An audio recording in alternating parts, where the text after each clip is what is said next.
I want to go with a few quick questions here that I went from Instagram and want to get your opinion on. And one of them was about dairy foods and cheese in general. I heard there are heavy metals in foods like cheese and dairy. Should I be concerned about this? I think it also just boils down to where you're sourcing your foods from.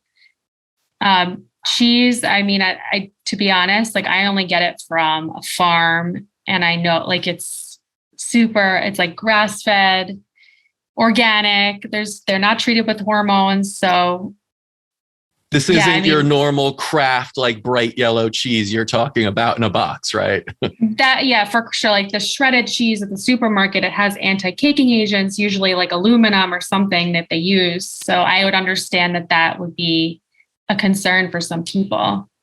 How about pea protein? Is it actually good for you? I personally avoid it because it irritates my gut, and I'm not trying to, give advice to people if that's something that they rely on for a source of protein. But I would just recommend that it be organic and maybe sprouted to ease the lectin content a little bit. And then there is the good old oat milk that everyone loves in their cappuccinos. Is that healthy or not? Most of the oat milk brands I've seen have like canola oil or some other vegetable oil in it. And I've seen carrageenan as well. It's like a gut irritant. I think for the dairy-free milks, most of them have additives, whether it's added sugar, unnecessary oils, like regular milk is just milk. It doesn't have any additives. And then they fortify it with all these nutrients that are naturally occurring in milk. So I say coconut milk is generally the better way to go from a can, because it's literally just that's it, just coconut milk. Yeah. If they're trying to be dairy-free. Gotcha. And your thoughts on kale, which has been vilified by many people recently, including Dave Asprey and others. Yeah, I'm not a big fan of it either. Okay. I used to make kale chips a while ago, and I didn't really notice the benefit of eating the kale, to be honest. And it definitely does have oxalates and anti-nutrients. And if you're trying to really nourish yourself in a world where we're already deficient in a lot of these minerals, like magnesium is a big one, selenium, it may be best to avoid certain foods or just make sure they're cooked in a certain way that really alleviates those anti-nutrients.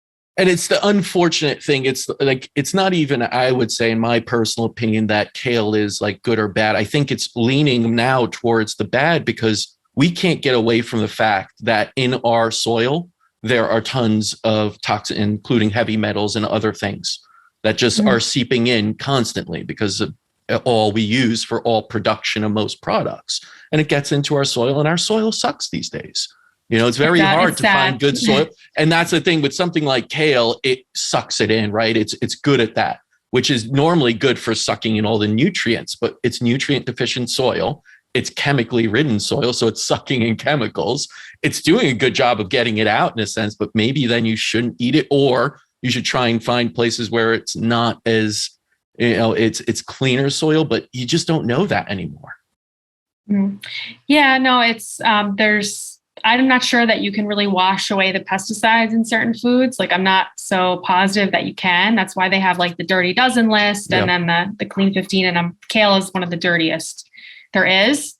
And I have insiders in my family that are in the produce business, and they say that organic doesn't always mean organic. Right. It's not as heavily regulated as dairy and meat. Meat and dairy you can pretty much trust, as far as if it says the labels are pretty heavily regulated. Yeah.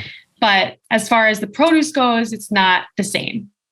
And I have insider information on that. It's so always good to have insider information, because there aren't many insiders and people don't know this. They really don't. You do put your trust in kind of the system as a whole, the food system, when insiders will tell you what's really going on. So that's good advice.